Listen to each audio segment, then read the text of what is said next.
A mente é o senhor de todas as nossas conquistas, mas também das derrotas. Ela cria adaptações funcionais, mas também as armadilhas. Por isso, o autoconhecimento é uma tarefa para toda a vida daqueles que desejam despertar o poder do corpo.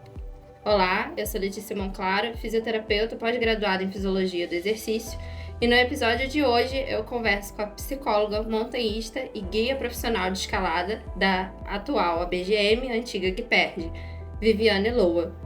Seja bem-vinda e apresente-se. Oi, Letícia, tudo bem?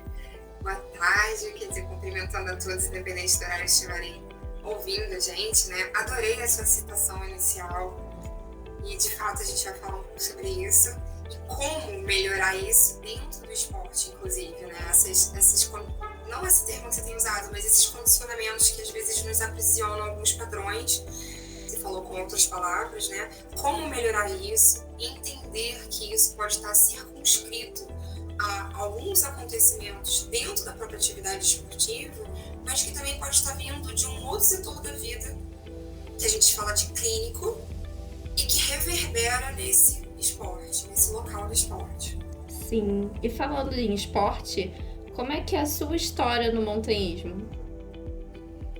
Eita, vou puxar um carretel aí, né? Resume. Voltar aí, meu Deus, precisando ser sucinta, né? Porque o tempo de prática eu acho que é um tempo interessante.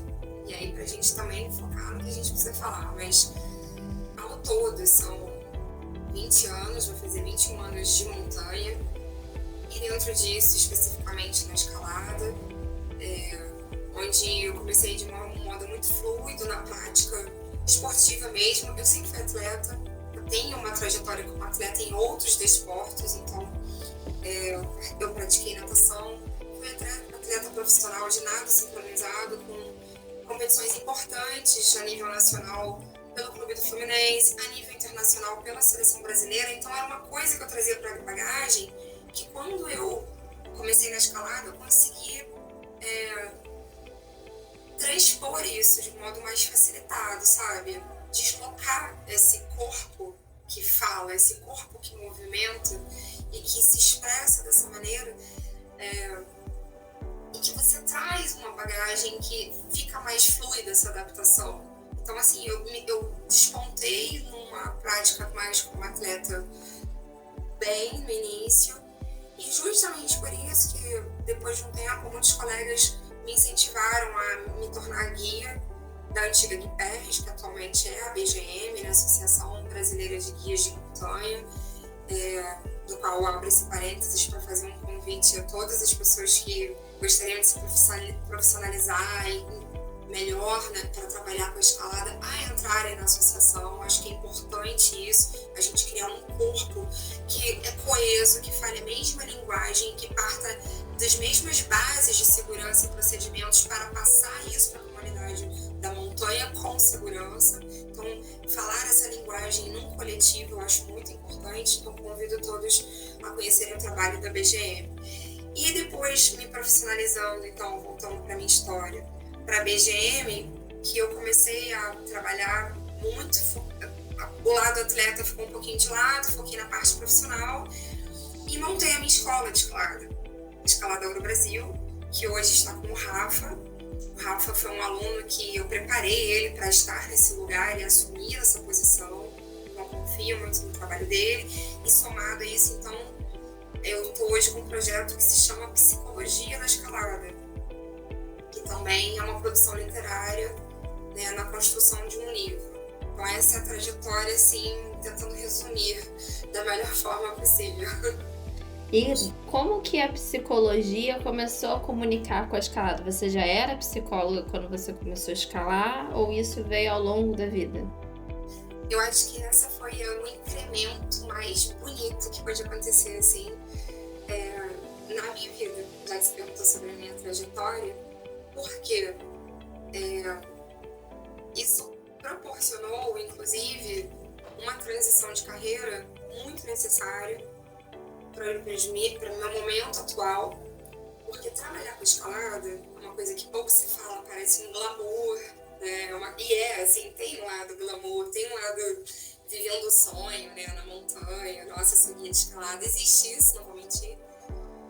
Mas uma coisa que pouco se fala é que você se arrebenta mesmo, você se machuca, é pesado fisicamente e mentalmente. Esse lado glamour, ele cai bastante, assim, e com o tempo você pode ver essas afetações. Então, assim, eu acho que eu caminhei nessa trilha aí como profissional o tempo que eu pude fazer isso e que deu para eu fazer enquanto um corpo, enquanto uma mulher, enquanto um sujeito físico e psíquico que precisa estar cuidando da qualidade de vida e da saúde mental. Eu consegui administrar isso até um determinado momento muito bem e sabia que um dia eu ia querer fazer essa transição justamente por ser uma atividade pesada, sabe? Eu não me via fazendo isso pelo restante da vida, sabe? Então, durante o exercício ali da função profissional, eu fui percebendo e já sabia como atleta claramente como que a psicologia, os aspectos psicológicos, a influência disso está presente na atividade, praticamente indissociável. Né? Tanto que tem um discurso, eu, quando comecei a escalar, eu ouvia muito isso, já uma discussão assim, escalada é 50% físico ou 50% mental, e aí ficava uma discussão, não, é 60, é 40, e a gente vai conversar um pouco sobre isso também, porque de fato, toda pessoa que pratica percebe que tem esse elemento a ser cuidado, né? A gente conseguir mensurar isso é outra história, mas negar que existe é impossível.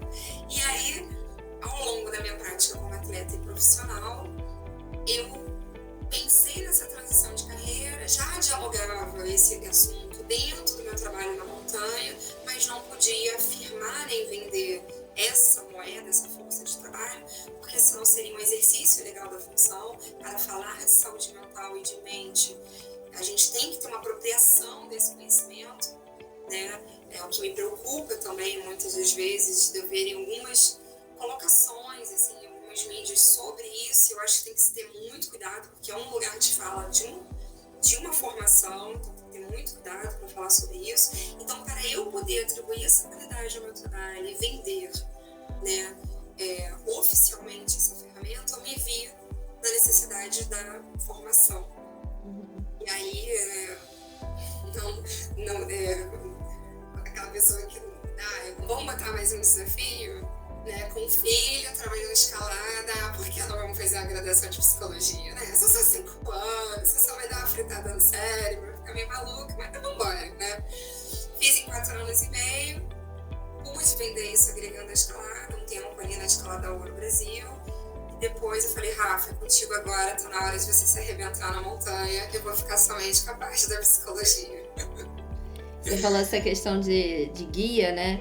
Eu até tive, ano passado, uma empresa aqui em Terê com uma amiga que é turismóloga. Ela até seguiu com a empresa e eu não, porque eu estava trabalhando com fisioterapia durante a semana e final de semana guiando.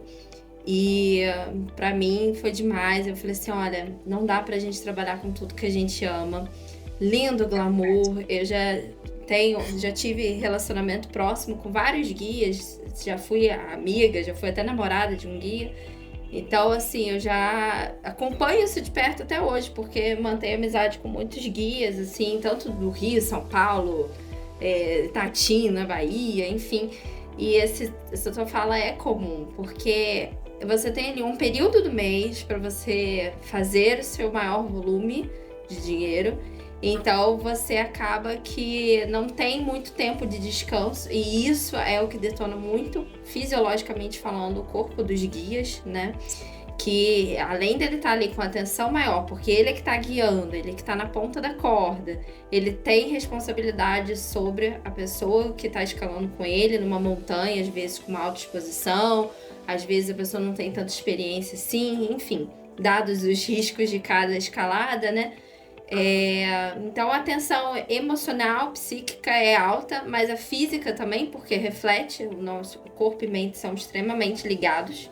Sim. E até queria que depois você entrasse um pouquinho nesse aspecto, mas é importante também, né, criar essa cultura entre os guias do autocuidado.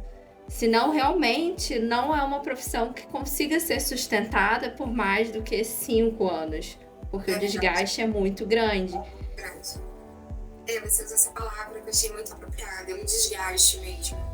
E se você tiver só com essa ferramenta de trabalho, não tiver com um segundo emprego, e investindo fortemente nisso, né, para conseguir ter reservas, para ter um investimento, custo de vida, como eu fiz, mergulhei nesse universo estritamente, fica muito pesado. E eu não tenho problema de expor isso, inclusive isso está no meu livro.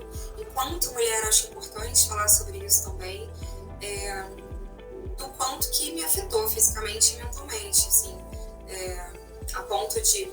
Você destacou fisiologicamente, eu acho que é muito do teu campo da atuação e eu achei bem legal. E de fato, por exemplo, eu não tive nenhuma lesão a nível ósseo ou de ligamentos nesse sentido, mas, por exemplo, eu machuquei o baixo ventre, o útero, uma sobrecarga que afetou enquanto mulher. E eu acho tão legal compartilhar sobre isso, porque se a gente falar de autocuidado, nessa teia social de empoderamento entre as mulheres, uma informação é referência para outra. Então, como que a gente pode melhorar esse autocuidado para não machucar esse órgão, por exemplo? Né? Entrou uma menina recentemente na BGM também. O que a gente pode construir e pensar juntas nesse sentido, né? Para proteger isso? E não só como guia, que tem uma sobrecarga de mochila, mas será que isso não afeta em outras práticas? Então, a gente podia até abrir um parênteses para conversar sobre isso. Já estou aqui te chamando, né? Vamos fazer? Vamos, mulheres, falar sobre isso, porque eu acho essa exposição interessante no sentido que ela contribui como uma referência para o coletivo. Então, eu machuquei, sim, essa região do corpo, ao ponto de, assim, não era mais um problema a guiada em si, ou toda a dinâmica da aula, mas sim o tempo de carregar o peso e a caminhada de aproximação, toda essa condição para se iniciar o trabalho, sabe? E mentalmente, aí, não só pela conta da escalada, mas pela conta da associação de atividades que eu conciliei por muito tempo, quando você pensa em cuidar de um filho e também a faculdade de psicologia, e no meu caso, né, uma particularidade, eu me via, aí é um autodiagnóstico que eu mesma fiz, tá? Quase num burnout, assim, uma crisezinha de ansiedade que ficou insustentável para poder estar na montanha, tipo, tem que dar um tempo mesmo. Então eu citei aqui já, meio que introduzindo essa nossa conversa, um aspecto físico e outro mental no qual foi afetada no desempenho desse trabalho, né? A gente não vai olhar a escalada psicologicamente só sob essa perspectiva profissional, mas eu acho que a gente está nisso com uma contextualização e introdução da nossa conversa, mas a ideia também é ampliar isso para as demais pessoas que estão ouvindo, que são praticantes, ou amadores ou profissionais, mas eu quis trazer esse exemplo que eu acho interessante, assim, como as duas coisas foram afetadas e são muito passíveis de acontecer isso, sabe? Para qualquer pessoa, e independente da intensidade, porque a intensidade ela é diferente para cada um. A forma como cada um sente, a dor é de quem tem, o sentimento é de quem tem. Sim, e até o desgaste também vai ser de quem tem. Então, às vezes, alguém vai escutar e vai falar, não, mas eu já tô há 10 anos como guia e tá de boa. E que bom que tá de boa, mas para outras pessoas, assim, para mim, por exemplo, não deu nem 6 meses. Eu falei assim, não dá, gente. Amei o projeto. Nossa, e amar dar essa representatividade, porque infelizmente temos poucas guias profissionais mulheres, né? Comparado com o número de homens que tem aí em cena. Mas não vai tá dando nessa vida pra mim, não. É o tempo de cada um e já entrando nesse universo, né? Ler, vou te chamar de ler também. Pode. Nesse universo mais individual, particular, que é aquele lugar que só a gente conhece. É um tempo de cada um, é a forma de cada um, então isso também já conversa um pouco, a gente vai falar sobre isso, sobre como evoluir na escalada, como pensar na linha de evolução pessoal da escalada. Já que a gente está falando dessa evolução, eu sei que ela está ligada ao corpo e à mente. Então, como que Nos seus estudos e na sua prática, você viu essa ligação entre corpo e mente? Então, e aí que entra essa minha visão, que eu gosto de falar muito, eu gosto muito dessa expressão, que é a visão de conjunto, e que, em outras palavras, a gente pode trazer também, que é muito usada, como esse sujeito independente de sexo, tá bom? É a pessoa ou o sujeito integral. Quando a gente fala integral, a gente está considerando todos os fatores, todas as interfaces que nos constituem e que são interpenetradas e atravessadas a todo instante. Essa interpenetração no sentido de se comunicarem, se dialogarem internamente. Portanto, eu estou dizendo o seguinte, em outras palavras também, na psicologia a gente fala muito que somos seres biopsicossociais. Eu não consigo olhar esse espectro ou esse objeto de assunto a partir de uma única face, de um único lado. O que isso quer dizer, portanto? Que eu sou, sim, um elemento físico, emocional, mental, psicológico, e isso intrinsecamente dialoga. Isso para a psicologia chega a ser uma obviedade, sabe? Assim, é redundante até quando a gente fala isso, entende? Mas esclarecendo isso mais, assim, para o público em geral, repete a pergunta, Lê, porque eu saí um pouquinho A conexão que você vê dentro do seu trabalho entre o corpo e a mente. Qual que seria assim o fiozinho que liga? Porque como físio, eu vejo muito mais a parte das desordens, das disfunções e, infelizmente, hoje em dia, ainda do estrago que foi feito para a gente voltar à funcionalidade. Porque ainda não é tão cultural, e falando de uma forma geral, não restrita ao montanhismo, do cuidado pós e não do preventivo. Então, assim, eu não tenho a noção psicológica, mas a física, eu tenho que muitas vezes a dor, ela começou nas ansiedades, nos desgastes emocionais, nas tensões, e o corpo foi sendo um espelho. E aí, é por isso a minha pergunta para você. Qual que você acha que é a conexão entre o corpo e a mente? Na tua fala agora, eu percebo que na tua profissão você já capta esses elementos psicológicos e emocionais, mas você talvez não se debruce sobre eles estritamente. Na psicologia, quando eu te olho, quando eu tô aqui na tua frente conversando com você e você me dá um sorriso, e a gente está construindo materialmente esse podcast, é uma exemplificação assim, muito simples do como a materialidade do que a gente está fazendo e o corpo caminha junto com esse psicológico, e isso é indissociável. A gente vai partir dessa base. Então, considerando isso, você me dá um sorriso de volta, isso me motiva, e aí eu falo, poxa, que legal, a gente está construindo um trabalho bacana, vão ouvir bem e tal. Esse mesmo corpo que me sorriu, considerando você, ou eu mesmo, enquanto numa análise aqui agora particular, é esse mesmo conjunto, ou integral, né, ou biopsicossocial, que é o que vai até a montanha, ou até a atividade praticar. Isso não se separa. Em momento nenhum, assim, a ciência da psicologia vai dizer isso não se separa. Então a conexão ela já está.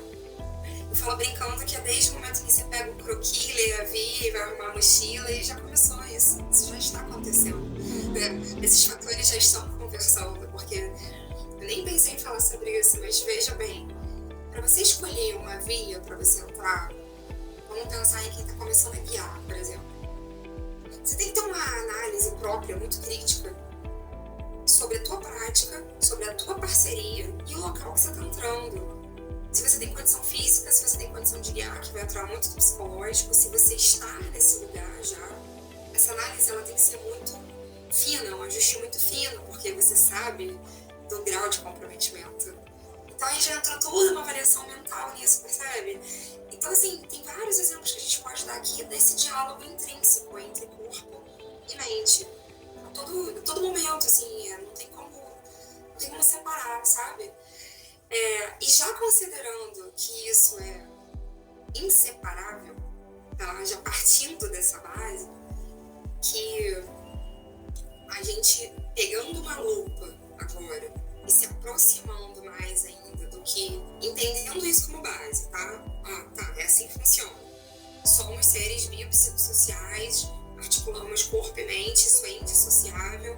Então, a partir disso, como é que a gente avalia, pode estar conversando aqui, né, mais estritamente, mais próximo da própria prática.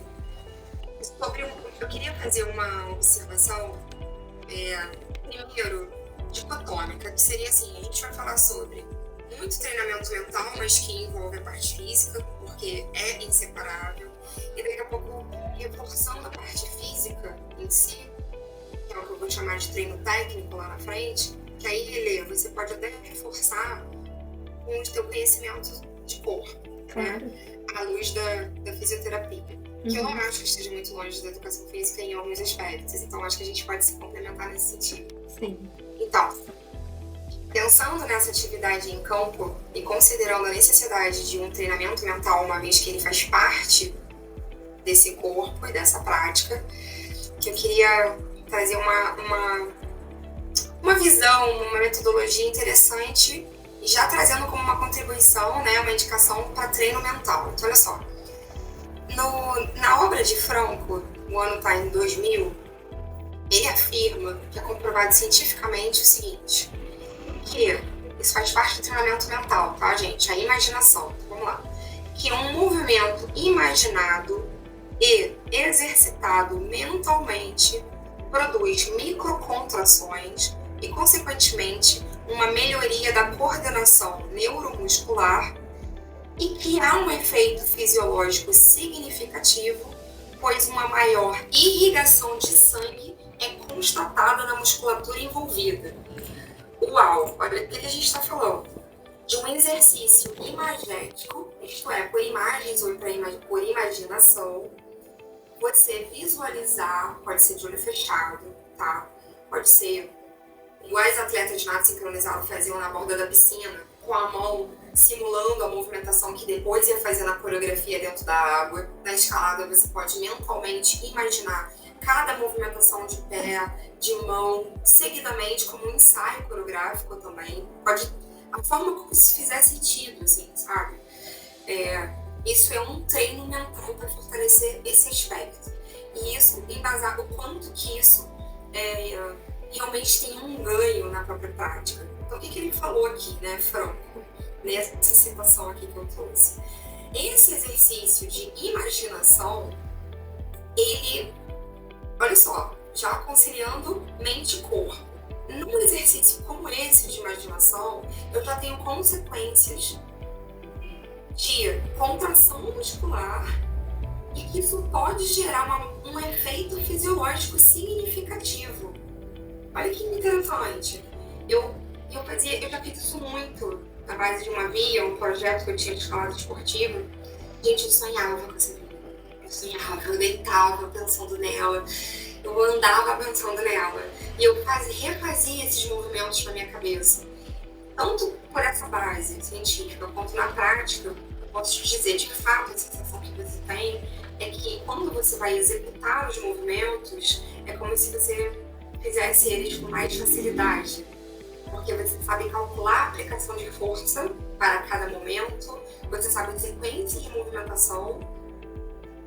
E aí eu até falava brincando uma coisa que realmente não existe, mas simbolicamente existe, que é como se você estivesse quebrando o grau. Porque o teu corpo, ele tá tão condicionado àquilo que você imaginou mentalmente, que na hora da execução ele não precisa de tanto gasto energético. E aí que entrava uma coisa que eu falava no meu treinamento, assim, isso contribui para uma escalada eficiente e econômica.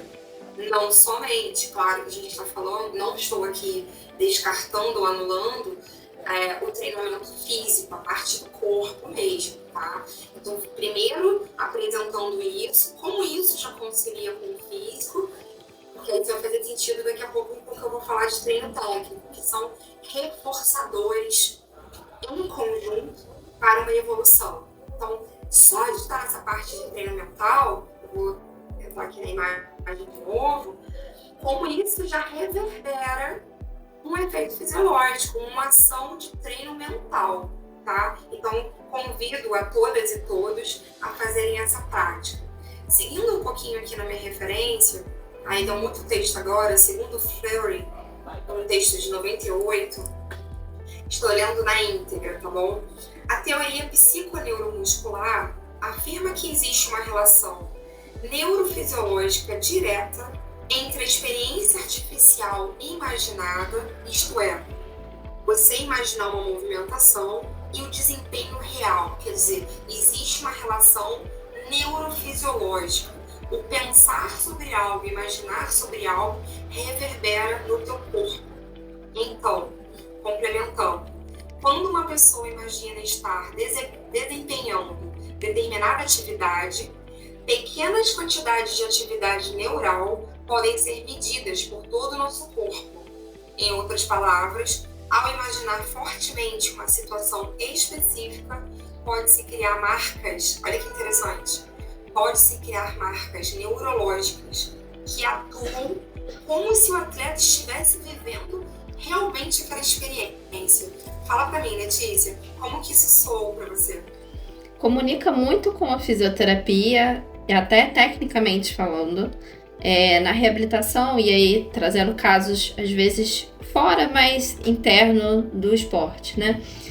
Pacientes que tiveram alguma lesão nervosa, então seja ela central ou periférica, a gente trabalha a imaginética, que a gente chama de imagem motora ou treinamento de imaginética, enfim.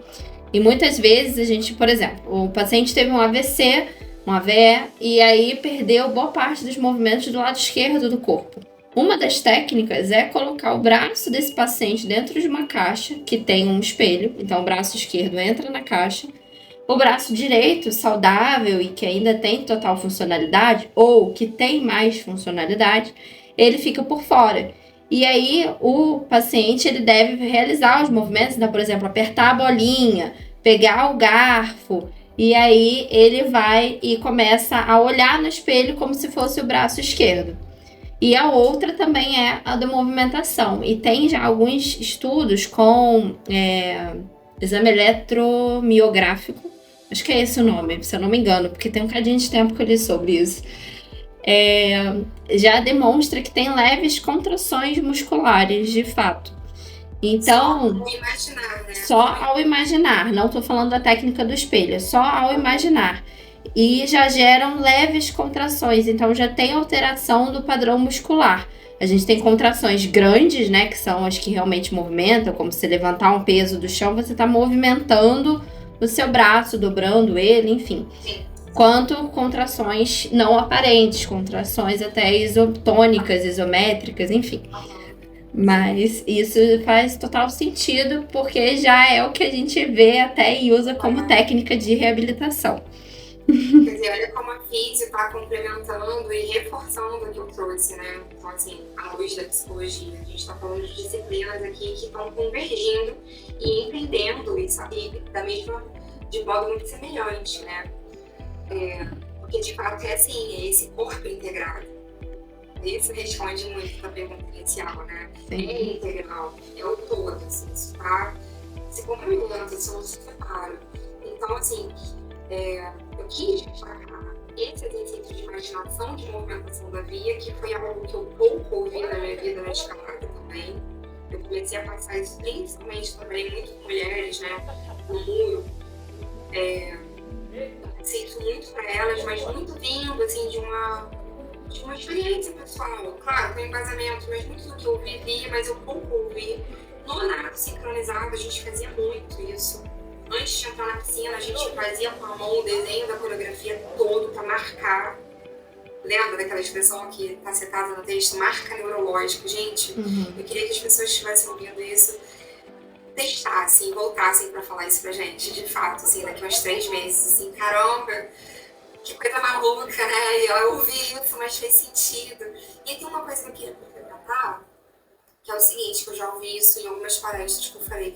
Poxa, Vivi, você tá falando isso? Muito legal, isso se aplica muito à escalada mais atlética, mas não é verdade. E aí, trazendo uma luzinha no fim do túnel pra galera da parede, né, os paredeiros, pra galera de trás, claro, eu reconheço que em uma escalada tradicional, que a gente vai pensar em muitos esticões, que em outros fatores que interferem, né, como intempéries, como tempo, ainda assim, eu que trabalho muito com a psicologia positiva, então eu gosto de conscientemente impulsionar muito as coisas e vibro com tem possibilidade, então vamos trabalhar, não vamos descartar. Porque não é porque é uma montanha com 10 esticões que não tem como não trabalhar isso. Só que esse processo ele vai ser um pouco mais complexo, vai ser um pouco mais difícil, claro, porque se a gente pega, por exemplo, a Via Valdemar Guimarães, né, se eu não me engano o nome é esse, mas mais conhecido como Valdo, na face norte do Pão de Açúcar, a gente está falando aí de uma via de 10, no mínimo 10 ou 11 esticões. Como fazer esse treino mental de movimentação com uma via trad? Eu treinei muitas pessoas para poder estarem bem na parede também, não só na esportiva, tá? Então, a estratégia ela vai ser um pouco mais complexa e vai envolver, para poder até complexificar, dificultar um pouquinho mais, a repetição da via. Então, eu falava muito isso. Eu tenho uma imagem que é um triângulo, que é uma pirâmide, na verdade, que eu falo assim, de alargar essa base da pirâmide. Alargar a base da pirâmide da prática significa muito volume de muito grau. Quanto mais quarto e quinto grau eu fizer diversificado, melhor. E a repetição dos mesmos. Ao mesmo tempo que eu alargo essa base, eu vou lá no sexto e volto. Eu vou lá no sétimo e volto. A evolução ela vai requerer esse movimento de ir e voltar para consolidar. Nesse pensamento de consolidação, quando a gente volta para Valdo, por exemplo, especificamente, eu diria para alguém que está treinando comigo, a gente vai alargar essa base da pirâmide, a gente vai lá e volta. Vai lá e volta. Isso significa que você vai entrar na via, vai repetir a via, paralelamente vai fazer um treino, por exemplo, em muro e não deixar de fazer as outras vias de base de quarto e quinto grau, mantendo isso. Nessa movimentação de repetir via, que vem um exercício focal, psicológico, um estado de atenção muito intenso para decorar alguns pontos estratégicos de movimentação da via. É possível decorar a via toda praticamente? Hoje em dia eu digo que sim, você fala, você tá maluca, tu vai decorar 300 metros de via. Eu tenho, por exemplo, a via do italiano 100 metros toda decorada na minha parede, na minha cabeça. Por quê? De tanto que eu fiz. Só um exemplo, tá? Mas de uma via com 10 11 esticões, a gente passaria numa estratégia assim. Temos o primeiro esticão, que dá para melhorar a proteção com uma peça móvel, a saidinha ali da árvore tem uma movimentação técnica, com uma queda esquisita, a gente vai decorar esse movimento como um crux chave. Depois a gente vai trabalhar no treinamento mental, uma técnica de memorização e imaginação para fazer isso melhor, somado ao treino físico, certamente, tá? Então eu preciso destacar o mental primeiro aqui, né? Até porque é a minha área, principalmente, para depois conciliar com o físico. Então, vão ter estratégias de memorização dos pontos mais difíceis e um treinamento mental para isso, que uma das técnicas seria essa imaginação. Gente, escalador, tudo maluco mesmo, é isso, a gente sabe disso. Passa cremezinho antes de dormir, né? Não passa a mão no cabelo porque tá com cremezinho para refazer a pele. Nesse momento, com a palma da mão para cima, deitado na cama, você pode refazer a movimentação da tua via, sabe? Imaginar isso. Dirigindo, você vai e fica refazendo o crux, sabe?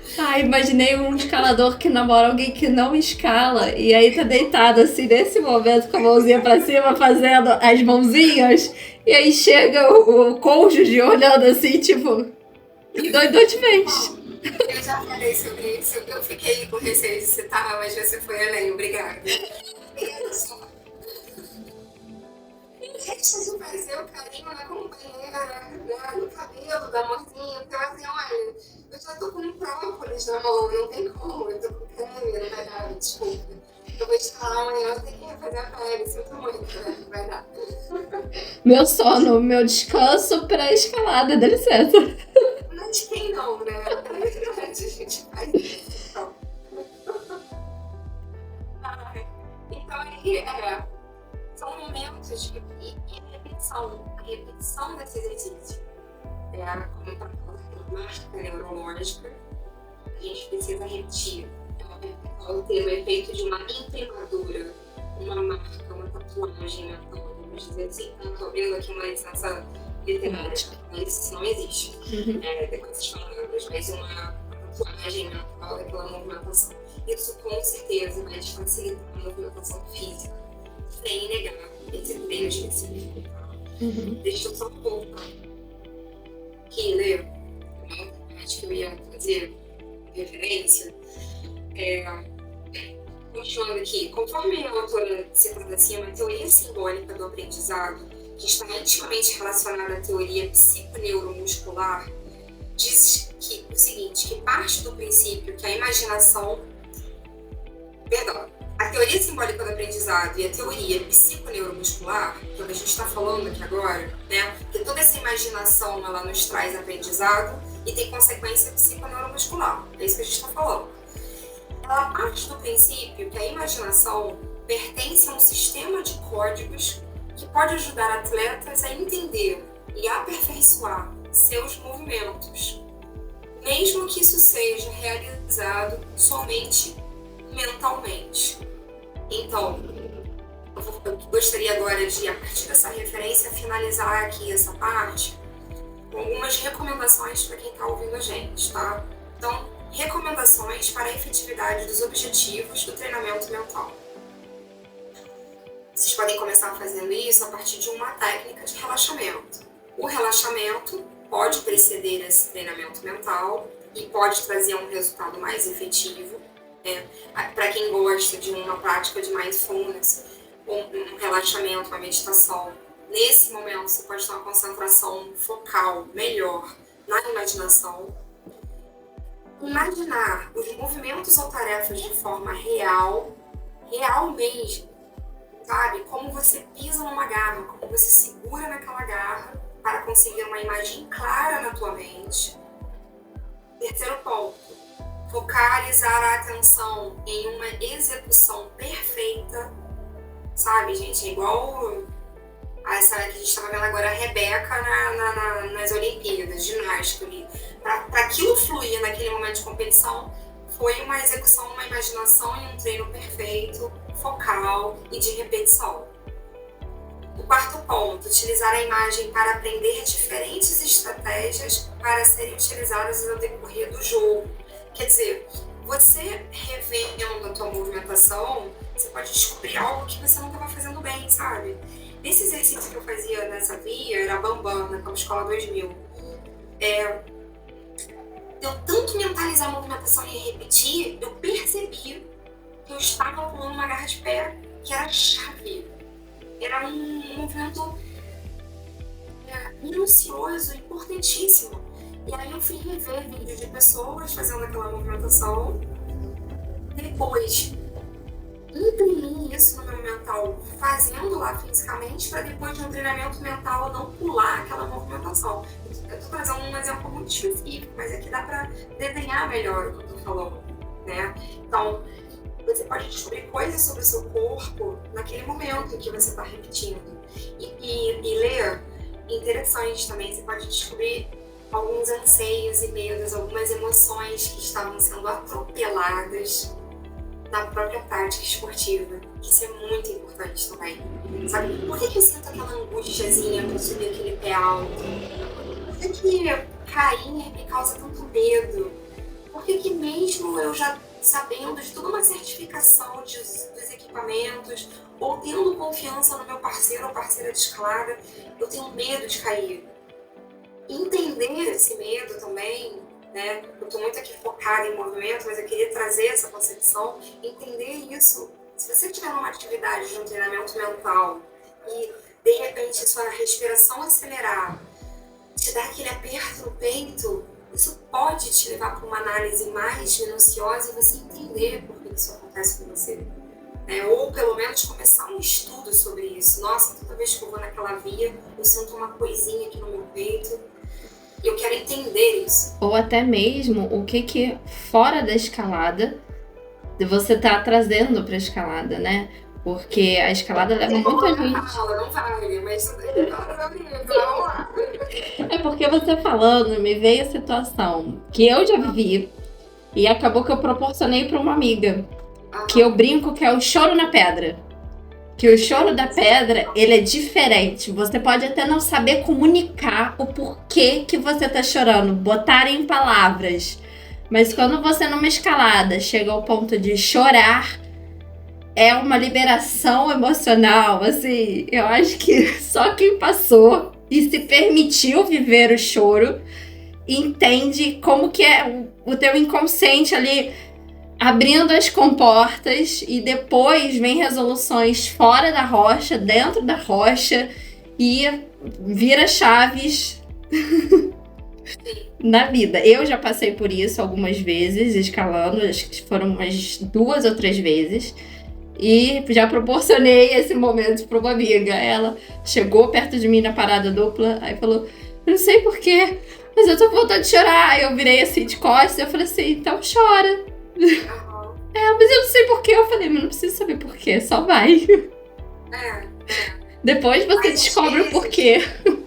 Mas às vezes é interessante, todo o interesse da pessoa, se ela sentir uma necessidade, algo que é recorrente e que pode estar atrapalhando a prática esportiva, ela entender o porquê um pouquinho, procurar resolver isso para que não se perpetue. Sim. Uma vez que possa estar trazendo, né, algum déficit físico, psicológico, eu acho que é um sinal de alerta que acende e que, opa, será que não seria interessante falar sobre isso?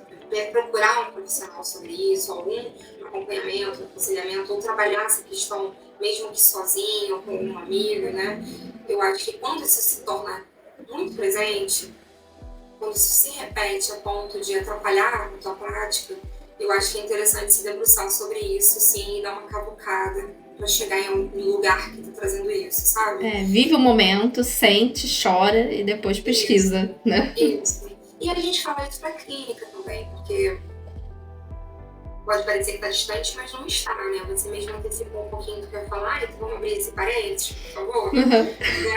Que é o seguinte, muito na psicologia esportiva, ou pra quem quer evoluir no esporte, fala-se disso que eu tô falando aqui, né? Essa abordagem muito específica. Olha, treinamento mental, função, disfunção, parte física, tá quase como que preparando um atleta, mas não é isso, né? É para todas e todos aqui, mesmo que não seja competidor, enfim. Mas para além dessa abordagem específica da psicologia do esporte, a gente já sabe que existem outros fatores mais circunscritos da vida particular, que podem advir de uma memória afetiva, pode vir da infância, do momento que está passando de dificuldade no trabalho. Não precisa necessariamente ter um psicodiagnóstico, né? Eu não gosto dessa ideia de patologizar tudo, mas não precisa estar vindo necessariamente de um diagnóstico, mas pode ser um momento, pode ser uma perda, pode ser um luto, pode ser uma angústia financeira, pode ser um outro acometimento físico de saúde, né? Como até no meu caso, você tem a questão do útero, que pode afetar meu mental, sim, eu posso me sentir insegura com relação a isso, né? Então, esses outros fatores, que também não são indissociáveis, né? Eles atravessam a todo momento esse sujeito, esse corpo, esse sujeito psíquico. É por isso que a gente na psicologia já fala do sujeito psíquico, que a gente já está entendendo que tá tudo junto. Então, às vezes, eu já trabalhei com algumas pessoas e aí, mais agora especificamente, inclusive na clínica de psicologia para atletas ou não, para praticantes ou não,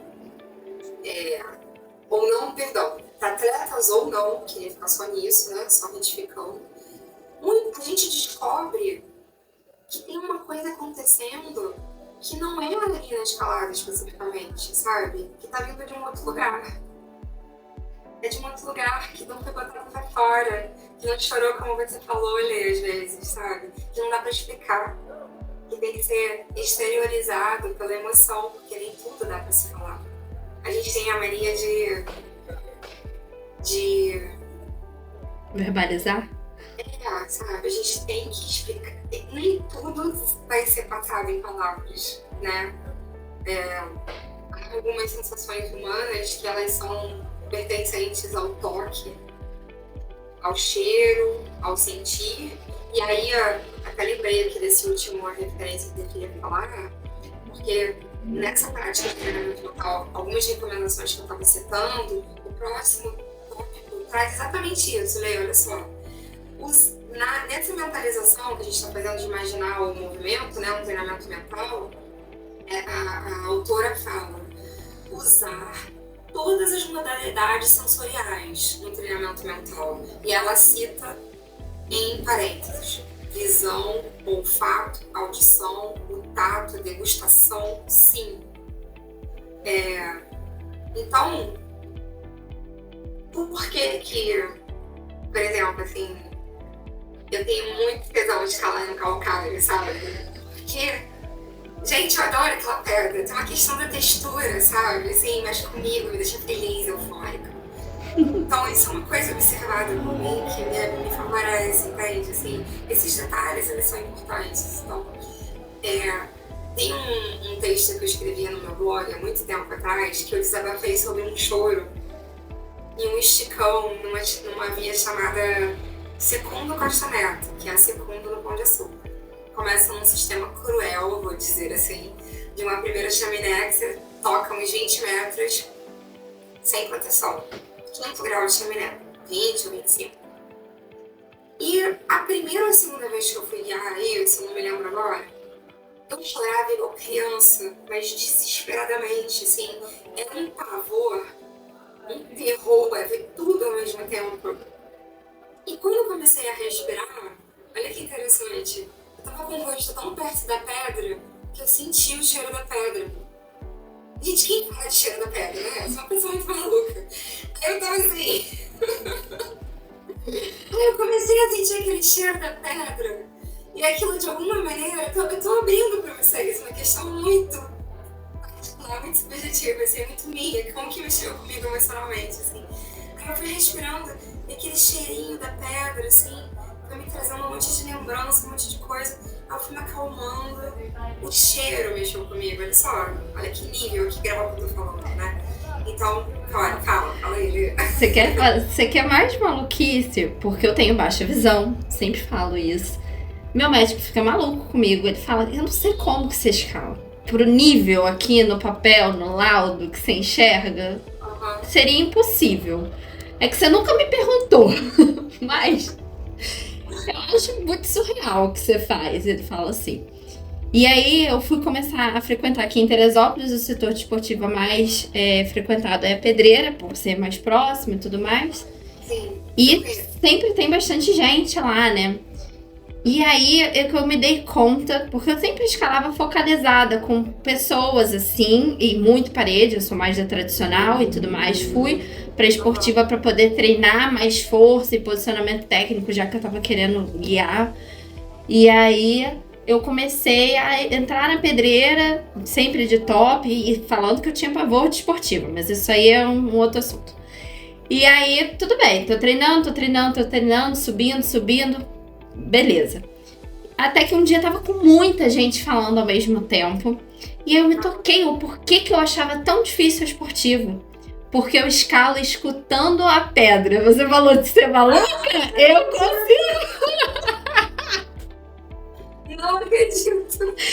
Totalmente louca. Tem gente que cheira, tem gente que escuta, né? Então eu vou, além de tateando, porque muitas agarras eu tateio, então eu gravo o movimento que eu tenho que fazer, né? Porque a verticalização me dificulta ainda mais a visualização das agarras. Então eu gravo onde eu tenho que esticar a mão, mas até eu gravar eu vou tateando. E eu escuto, porque dá pra você escutar quando você bota o pé numa garra e ele tem aderência. Sim. Dá pra você escutar quando a mão encaixa na rocha. O cheiro eu também sinto, e cheiro me marca de uma forma tremenda. Então, apesar da visão ser menor, eu sinto que todos os meus outros sentidos, eles são muito amplificados. Então, por exemplo, a rocha de Salinas tem um cheiro diferente da rocha tipo dedo de Deus. E o barulho também é diferente, mas eu acho que são essas percepções que tornam tudo tão gostoso. Ó, você não imaginou falar isso hoje, hein? Não, não mesmo. Agora, quem não é da escalada que tá escutando esse episódio tá falando assim, Jesus, que malucas, vou desligar. Ele encontrou a louca perfeita pra entender e falar com ela, né? Ali, ó, Viu? Então, se isso foi positivo pra você, né? Captar esses detalhes e te faz bem, não seria um reforçador positivo mesmo, né? Não querendo ser redundante, porque poderia ter sido negativo e ainda assim a gente falar que é um reforçador positivo porque tá reforçando. Eu sei que parece meio antagônico, mas é que isso é mais... Não vou entrar nisso, isso é muito técnico da psicologia, que eu me enrolei. Mas vamos lá. Não seria interessante você, né, reforçar o que te dá prazer? Porque essa palavra prazer, eu trabalhei isso muito com as mulheres no treino também. É um tabu, primeiro que começa a palavra. Psicóloga não tem tabu nenhum, então já saí falando sem perguntar, né, se pode ou não. Já falei tesão, aqui hoje a gente não tem isso, coisa simplesmente vai. E eu acho que a gente tem uma vida urbana, contemporânea, tão pragmática, tão dura, tão difícil, que a gente acaba transferindo isso para a prática da escalada. Até que eu tô abrindo um braço aqui na nossa conversa, sabe? Que até na escalada a gente leva as coisas assim, sabe? É tudo muito metódico, muito calculado, porque eu tenho que chegar ali, porque eu tenho que fazer assim, porque eu tenho que alcançar. E quero prazer por prazer, né? Por que eu não posso escalar também um quarto grau, terceiro, não importa o grau, e tá ouvindo ou cheirando a pedra, né? E sendo muito feliz, entendeu? E isso, porque eu vou fazer um reforçador disso. Eu quero sentir esse cheiro da pedra, eu quero sentir esse prazer de colocar sapatilha. Eu sei que você tá falando daquele barulhinho da aderência quando você coloca a sapatilha, não fica gostoso, né? É muito bom esse barulho. E esse prazer, se a gente for pensar assim, ele pode ser algo que nos dê segurança. Olha como, né, interessante isso. Pode nos dar segurança mesmo, assim, porque quanto mais coisas positivas você vive, mais sensação de estabilidade você tem. E reforça o diálogo positivo, né? Exatamente. E até por isso que eu falo isso nas palestras e com as meninas. Isso é empoderamento. Empoderamento, num sentido científico, assim, de abordagem psicológica, vem falar sobre isso. Para eu me empoderar, eu preciso ter uma base estrutural e isso vai envolver alguns elementos. Tá? Esses reforçadores positivos que a gente está falando, se sentir em segurança, avaliar com quem vai escalar, saber até onde pode ir, ter um plano, não pular etapa, ter projetos a médio e longo prazo para não criar frustração e perder a autoconfiança, ter conhecimento técnico de procedimento de segurança. Empoderamento é subsidiar o teu corpo de conhecimento e se fortalecer nisso. Porque quanto mais você tiver isso também favorece o teu psicológico. Porque você fala assim, eu sei onde eu vou pisar, eu sei que quem tá lá embaixo tá me dando confiança, eu sei onde eu estou, eu treinei para isso, eu tenho condição de fazer isso. Isso eleva o teu grau de psicológico para guiar, para estar naquele lugar. Então, uma série de componentes que é isso que é empoderamento. E a troca social, eu já ia aprendendo isso, uma das coisas mais importantes. Por que essa movimentação de mulheres hoje em dia é tão favorável e tão importante, né? Porque a partir do momento em que a gente viveu poucas referências de mulheres e agora a gente troca e a gente se fortalece, esse é mais um componente social de pertencimento, de união, de parceria, de que eu posso, de que eu tenho referência de que eu posso, e é mais um elemento que empodera esse corpo físico e mental. Fiquei toda arrepiada, falei pra caramba. Calma, eu sei que o papo tá uma delícia, mas a gente precisa dar um pause e continuar na próxima semana. Na próxima segunda-feira, às 7 horas da manhã, em todas as plataformas de áudio, também no YouTube, você vai encontrar a segunda parte dessa conversa maravilhosa com a Vivian Loa. Já nos siga e ative as notificações para não perder o próximo episódio, que tá ainda melhor. E assim, não finalizamos, mas dizemos um até logo para o próximo episódio.